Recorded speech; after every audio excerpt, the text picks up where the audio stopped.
Hi, my name is Danny Neifer, and I am a licensed esthetician. And I use a holistic process that restores our skin to a self-mending and self-purifying and age-delaying state. And this process also allows us to have a permanent solution to all that gunk that gets built up and gets trapped in our skin.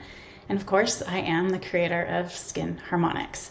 And today I want to talk about this trend that's been building for quite a while now, but it's out. Women and men, celebrities and everyday normal, beautiful people are dissolving their facial fillers. And they're doing it, from what I can gather, for two main reasons. And this is because of conversations I've had with you, and also a little bit of article reading. I'm always trying to just read about what's happening in the skin industry. So I have boiled it down to two reasons. And the first is that women want a more natural look. Obviously, these fillers are a look, and it's obvious when it's been done. And women want a different look.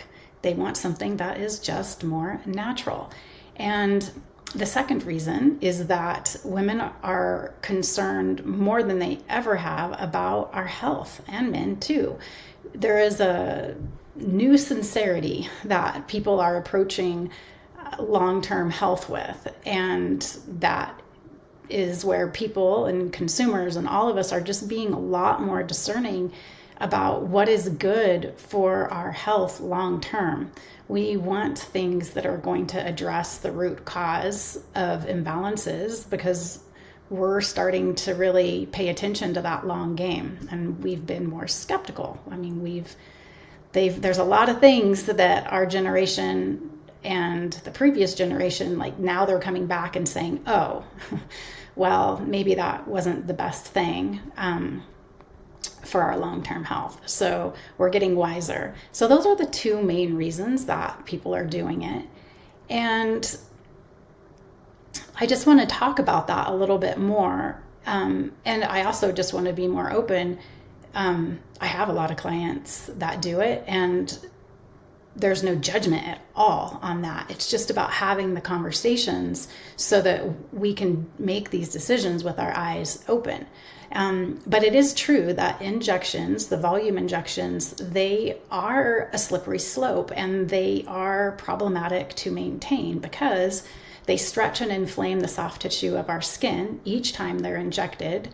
And because they're stretching out our soft tissue, there's this built-in addictive element to it, where every time when it gets processed away or it starts to diminish, then there's this need to have to go back and add more and add more. And each time we have to add more and more and more. And somewhere along the way of fixating on volume in our skin, it's easy to just step over that line into like, oops, this was maybe too much. But again, that line is furthermore blurred because the amount of filler in faces, it's very much dependent on what kind of crowds you run with, like what your social group is.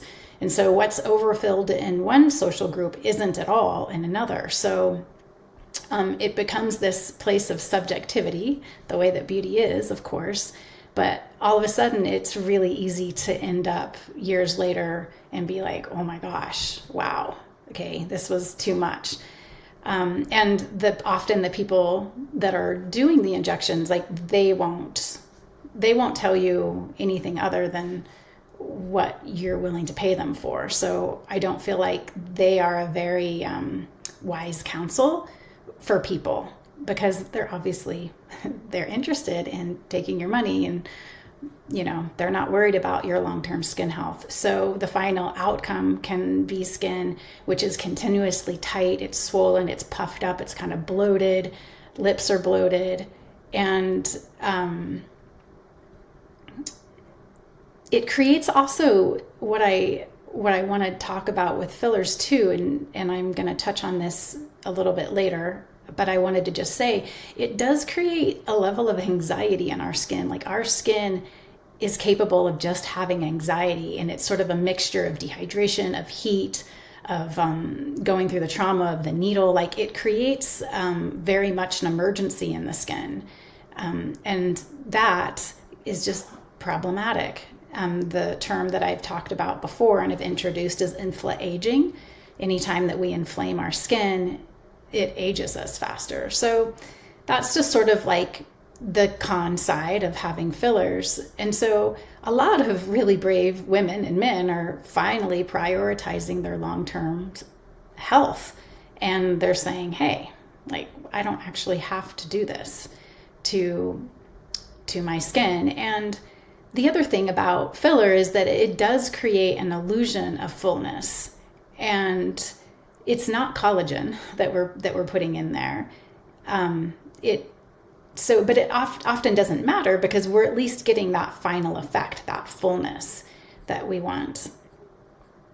And let's see, I wanted to talk about so much with this.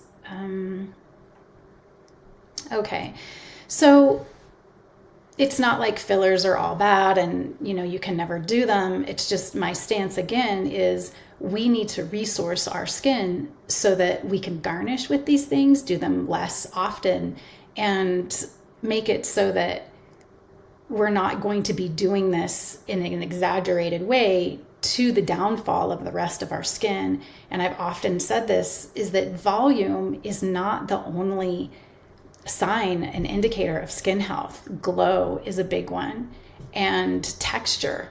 And of course, you each know this. I was able to discover over many years that there's an incredible amount of congestion and gunk, blackheads, milia clusters that get stored in our skin long term when it's not in that self-purifying and self-mending state. And so oftentimes skin is very dehydrated. It is not getting dermal nutrients. There's no barrier restoration. And then now on top of that, we're going to add more inflammation and inject it and essentially clog our skin's lymph system. That is the thing that drains the fluid and cleanses the fluids of our skin on a daily basis. So this is the recipe for disaster. And I think this is another reason that a lot of people are opting to dissolve their fillers, is that they're just kind of having that intuitive feeling that like, this isn't really so good for me. Something interesting about fillers, or somewhat tragic, I know, is to say that it's the older skin that has a harder time being more resilient to fillers. So if you're in your 20s and you're getting fillers, like, sure, your skin is going to be able to bounce back. You might, it's going to be able to sustain more of that load, that difficulty load on your skin. But of course, women aren't often getting these fillers in their 20s or 30s, but somewhere in our 40s and 50s and 60s, when this type of skin is injected, which is what's so tragic, like this is when we're like missing the volume that we had in our 20s and 30s. Our skin has a much harder time dealing with that loss of volume. Like it doesn't bounce back the way that younger skin does. And so that's a bigger reason for women in our 40s, 50s, and 60s to just work minimally or avoid them altogether. And also know that we should be supporting our skin. Now, if you're one of my clients that is getting more injections than you would like, definitely reach out to me, because this is another specialty that I have, is I can help make sure that we're doing absolutely everything for your skin so that it can just handle you dissolving your fillers and not look as bad, and minimize some of that extra volume that you'll be experiencing. This one. So I wanted to also say that I'm going to list a few options for these volumizing injections, and just to be honest, like they don't hold a flame to what injections can do. And that's why injections are so dang popular, because they're instant, they give that effect. And so, but I will say that the next best thing would be a surgical fat transfer. That shows really promising results, especially for underneath our eyes. And so that would be a better option than becoming dependent on fillers. So just to go ahead and bite the bullet and have that surgery. And then after that, the next best thing would be, and I say these all the time, they're kind of boring, but they're true. Well, number one, sunscreen, because sunscreen is the only thing that can protect our collagen and our volume. Like, it just is. So that's sunscreen, and then face yoga and microcurrent. Like, those are the options. And the other thing I wanted to mention about dissolving fillers is that it's really important that you find somebody who is an expert on this and has a lot of experience dissolving fillers, because it's something that can go wrong is if the hyaluronidase, which is what they're using to dissolve the hyaluronic, is used too much, there's a risk that it could dissolve your own natural inherent hyaluronic, which is of course the last thing that we want to do.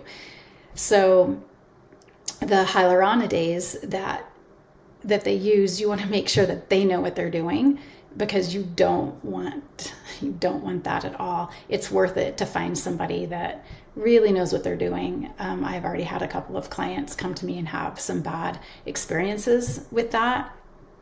And so do your homework and find somebody that really knows how to safely dissolve fillers. So, okay,